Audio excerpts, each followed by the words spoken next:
So let's talk about invitations. Let's start with guards. Everybody calls these something different.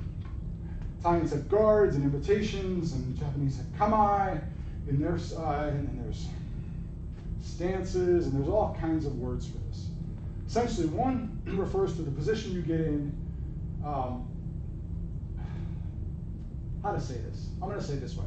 Every stance, every position you put your body in should be intentional. Let's start there. Let's start that. Every movement you do should be done with purpose and intention. If you're not, ask yourself, why are you doing that? I'm in a sword fight, right? My intention is to hit my opponent and not get hit. 3 steps, I keep saying. Don't get hit your opponent, don't get hit back, right? So there's my intention.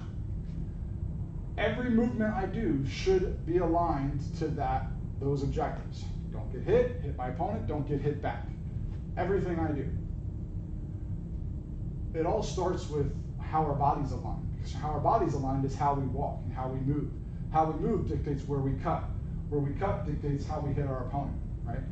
On the contrary to that, watching my opponent and the body, the position they're in, the way they move is going to tell me how they're going to cut, which will allow me to position myself in a way that I can defend myself, not get hit, or I can put myself in a way to hit them first, or, well, I can start them in a position that says, hey, which is what we're going to talk about today, invitations, which is kind of planting the seed in their mind of what they should be doing. Fencing's all about deception and control, I guess. I keep refining that definition in my head over the years. It is an art of deceiving your opponent to make them do what you want them to do, so you can do what you want to do. The challenge is your opponent's doing the exact same thing, or at least should be, right? And that's when it becomes the chess match. That's when you see the 2 samurai facing off and they don't move. In their heads, they're playing through the scenario of how they're fighting, who's doing what, and then all of a sudden one of them will say, I concede you won. Because they've realized that along the way, they made an error, they caused something to happen they didn't expect to happen, and that would have triggered them to not win that match, or not survive that encounter. Kind of along the lines, if you watch Sherlock Holmes, I've used this analogy, the one with Robert Downey Jr. from, I don't know, whatever it is, 10 years ago, whatever it is, where he saw the fight before it happened, and you saw it on the screen play through before he actually did the attack. Similar, right? The concept of I'm planning my attack. I'm doing things to set up the next couple things while I still execute those first few things. So, anyway, intention. I start off getting into a position of intention. Maybe that's a good phrase for it. We always start off right foot forward, left foot back, middle guard. Why? It's a very defensive posture. I know a few of you have said that to me, and I'm sure you just said it just now. It's a very defensive posture. I am keeping my opponent away from me. Am I inviting them to hit me?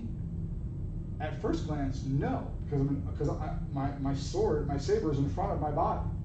In a way, though, it is an invitation in and of itself, because for them to hit me, they have to do one of 2 things. Move my blade to create the line of attack, which I think we talked about a couple weeks ago, or move themselves to create a new line of attack. So in a way, even the simplest of guards, a middle guard, is an invitation and is triggering our opponent to do something, right? Now, some opponents, when we're back from middle guard, and I think we talked about this a couple weeks ago, they'll do an engagement of my blades. They'll come and we'll touch blades, and we'll kind of get that back and forth and start feeling each other's intention. I'm learning what my opponent's thinking by feeling their blade against mine. We can feel movements. I can feel when they're about to let go, when they're going to go to the outside or inside. You can feel that, right, if they allow that. Again, by middle guard, I am allowing that. I could also use those tactics, and we'll talk about that at another point as well, of how to use that as another tactic. Anyway, let's come back to the guards. Middle guard. The invitation is move my blade, move to a new line. So I know my opponent's going to do probably 1 or 2 or 3 things. Right? Not a direct invitation necessarily, it is, but it's a subtle one. If I'm in middle guard and I want my opponent, I've watched my opponent Maybe they're strong in their to an inside attack. Good. Maybe they're weak on a counter attack. We've been fighting for a little bit. I'm seeing they're a single attack throwing opponent. Cool, right? I want to capitalize on that. I might go off to the outside, just a little bit. My tip, which I usually want aligned to my opponent, just off to the outside. What it should do to my opponent is if I'm here, we're fighting, and I go, I've now opened up this inside of my body. If I see them across from me and they step up and they're in this shoulder guard on the right-hand side, right, and they're ready to attack, and their highest probability attack is to the inside, my inside, I'm not going to close my inside line and force them because they want to come this way. Good. I want them to do what I want them to think they're doing what they want to do. So I might open up a little bit. Some people I could open up a lot and they'll take it. Some people, if I open up a lot, they know I'm trying to gauge them in, so they're not going to take that hit, right? So it depends on who you're fighting and their level of experience as to what you can do. So I might just open it up. Now I've got an inside invitation. It's a middle guard with an invitation to the inside. They come in for the attack. I can counterattack and be prepared for it. I might also want to counterattack into a high guard, into a thrust. I might want to smack their blade aside and come across to the back edge cut, like we talked about before. I'm setting my opponent up to deliver the attack that they think they want to do. I'm confirming it. Yes, I want you to do that, so that I can then execute my strategy. Now, the thing is, we don't know necessarily what their secondary strategy is, and that's where it kind of is the back and forth. So, again, an invitation opens up a line that encourages your opponent to attack in that line. Probably the easiest way to say it. There are much more eloquent definitions in the fencing treaties, and I'll look a couple up and I'll say them next week. But essentially, it's just you're giving your opponent an area of attack. I'm inviting you to hit me where you see me open. Middle guard, drop down a low guard. Maybe I'll even lean forward. Hopefully you're catching that. If you're in a high guard across from me, you want to hit me in the head, hit me in the head. Because I want you to. Because in my head, I'm like, okay, hanging parry, counterattack to the head, step in because I see them, their left foot forward means their right foot's going to come out for their attack. They're going to step out. Okay, so I want to step over and I want to come in for an attack. And then I want to be able to clear the line so I can't get hit on the way out. All this thinking is all triggered from the invitation. I don't know what drills we're going to get from this, so bear with me, but I want you to start thinking about this. As you're doing your guards, right, as you're in middle guard, I want you to go to an inside middle guard with my point to my opponent. I want you to open that point up. It should feel, look across in a mirror, you should see openings. Back to middle guard. Outside middle guard with the point aligned to my opponent, open the point up. See what that allows your opponent. Now flip the switch, right? Now be the opponent. Doesn't matter what attack you're coming from, and we'll talk about that in a few seconds, right? If you see your opponent open up a line of attack, and this is where I want you to start visualizing in a mirror as you're doing this. Visualize both sides of the encounter. Be the person that you, be you, and then be the person in the mirror, and then the person in the mirror is you, and you are the responder. Does that make sense? Visualize it. You can get it, right? Middle guard. Outside, invitation outside. Now look in the mirror. See that open up. Okay, I can attack their back leg, but it's kind of back, right? I can attack their outside flank, inside flank, torso, but I have to really step in because I want to get this opening. I want to own this space, right? We'll talk about space in a minute. I might want to own this space. So, invitation. Okay, so I'm bringing my opponent in, but also I'm seeing an invitation. What do? Do I accept it? So when you see an invitation, I'm trying to think there's 2 or 3 things. We'll start with 2 and we'll see if I can remember the third. So let's start with an encounter. 2 opponents are across from each other. You're across from your opponent. Each of you get into a position, right? Take your favorite position. Go to an invitation. My opponent in the mirror went to an invitation of inside or outside middle guard. I have a couple options I can do. I can counter with a different invitation, because now I see where their blade is. They might want to throw that twist and cut or come around expecting me to come down. Okay? So I might take them up on the invitation and attack, find the opening. I might do the opposite and attack into their strong. I might counter with a different invitation. So if my opponent is here, I might say, okay, fine. I'm going to step back with a low outside guard. You want to take that line? I'm going to give you my outside shoulder. Do you want it? So now I'm forcing my opponent to say, wait, why did they just counter my invitation with an invitation and not attack me? Because it depends on who wants the first attack. You will get folks that are an offensive fighter that will just want to go, go, go, and attack, attack, attack. They may respond to an invitation very well. They may not even know what an invitation is, and they just want to hit you. So you have to understand whether opponents are going to respond to invitations or not. If I go into an invitation and they come over and hit me over here, they don't really care about this invitation, or they don't know enough to accept what it is and take it for the baiting that it really is.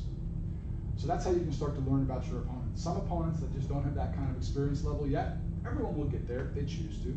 But if they're not there yet and they're not taking advantage of that, your job won't, well, never mind. So your job might be to teach your opponent, depends on what your perspective is. But learn from that so you can grow, right? Learn how to address an opponent that doesn't accept an invitation. What are they going to do? They want to find an opening and hit you there, but they might already have a strategy that they're just set on doing no matter what. So let's kind of bring this full circle for a second. There are a few things I didn't talk about that I think I should have followed up on. If you're listening out there and you remembered what those are, shoot me a message, because I have no memory of this stuff usually, but I will watch the video and see if I can pull that back off. So, an invitation is your way of encouraging your opponent to strike where you're giving the opening. As an opponent, you can accept that invitation and attack on that line. You can counter that invitation with another invitation, or you can go contrary to that invitation, so there is a third, and cut into it, or attack in a different line, right? You could trigger, we talked about false attacks, I think it was a week and a half ago, right?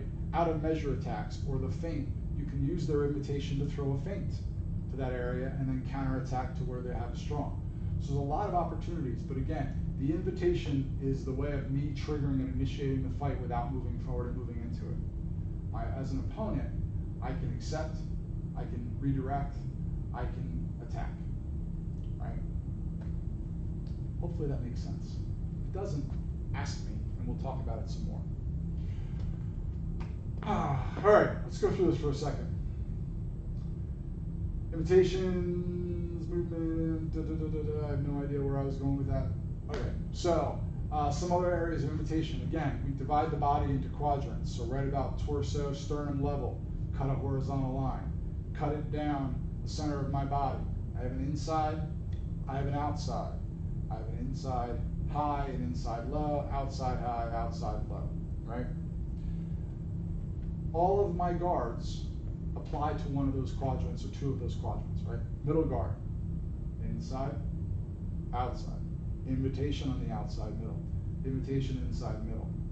Low guard, low outside, invitation. Low inside with an invitation. Rear low, not so much. It's a rear low guard, it's an attacking posture.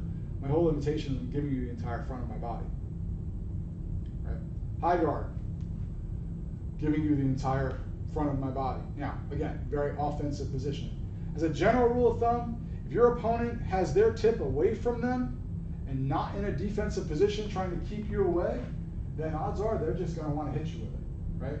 So that's where you can use the position of your opponent to give them a complimentary invitation to let them take it, or give them a counter one to get them to think, wait a second, they think I'm going to come up this way, but they're giving me an invitation on the other side, right? And you start to make your opponent think. So, our other guards. High forward guard. Yeah, I can do an invitation from here, either side. Right. Inside middle, guarded middle. Again, very much, this side so you guys can see on that camera, right? Very defensive, but I can drop down into a low. I can go out to the outside. I can kind of open up areas of my body that will encourage my opponent to attack me there. So whether we call them stances, kamae, guards, invitations, so remember the one thing, they have to be done with intention, right? You've got to do them for a purpose. The reason why, so I remember one of the points I wanted to talk about. One of the things that we find ourselves in is there are some positions we can be in, some postures that we can be in that don't lend themselves to an attacking or a guard or an invitation. That being said, we practice cuts from there. Rear low guard, right, might be a starting position, but quite honestly, it's a very baiting position because it's like starting a fight up here in guard like we're boxing, right? You know what the person's going to do. That being said, if I'm in a fight with my opponent and I get tired or I happen to drop down, I practice cuts from here so that I know muscle memory what to do, how to move, what I can do from that position. So that's kind of why the term that was in an old art that I studied and still try to study, Kamae is posture, right? It's a moment in time. So if I take a snapshot of any two fighters that are fighting, if you freeze frame any of our videos we have up here on YouTube, the two fighters should be in something resembling a guard, right? Because everything we throw, every attack we throw, steps through a guard into a position, right? Ends in a guard, something, whether I'm blocking, counterattacking, I'm in middle guard. Every movement that I do starts in a guard and ends in a guard. It starts in intention, a position with intention, and ends in a position with intention. Call that whatever phrase you want to call that, right? I hope that makes sense.